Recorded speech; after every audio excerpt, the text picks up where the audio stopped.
Good morning taga Bukid. Dito tayo ngayon sa barangay New Katipunan nga gitawag diri New Katipunan. Sakop kini sa Malitbog, Southern Leyte. So kaning kalsada taga Bukid, bag-o ning kalsada diri sa New Katipunan nga sakop kini sa Malitbog, Southern Leyte nga mo crossing tong kalsada nga to taga Bukid nga padung sa Tigbawan o sa Kadarohan. So nasay access road nga moari ta diri sa New Katipunan nga sakop sa Malitbog, Southern Leyte nga kalsada. Kini kuno taga Bukid nga mo tagos kuno ni sa Nunok ug unsa ka tinuod taga Bukid. Kani makita nimo ang Malitbog, Borgos, Liluan, Pintuyan, Libagon ug ang Sugod.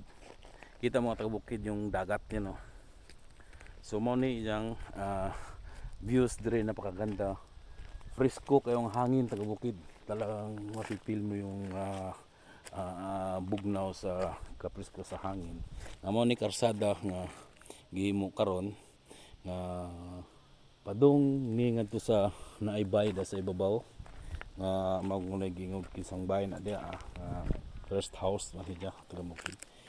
So moadto ta karon to dito akong mga kauban akong igsoon akong bayaw dito sila sa babaw. Matatakarang taga Bukid. So sila nauna na ako kay ikubaan ko ganihan taga Bukid kay dito sa yung liko dito itong pakurba nga kalsada taga Bukid.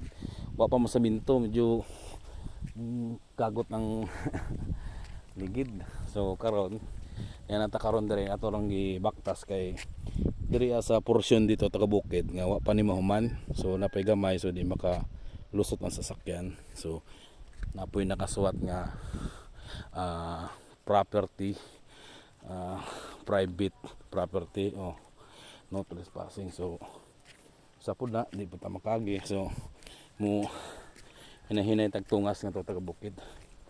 Ano, so mora na portion siguro taga Bukid na mapamahaman. So karon itong baktas ta karon ito, napakabugnaw dito Bukid, napaka-fresh yung hangin na mapipil mo talaga na murag sabi nga nila kung parang nasa bundok ka, bundok sa Bagyo. Ano, nakikita mo yung dagat, napakaganda yung dagat. Ano, may gid pa. So maduta sa ibabaw karon. So taga Bukid mo ni rest house din sa atong mahal na gobernador o congressman dali sa Southern Leyte. So doon na ta.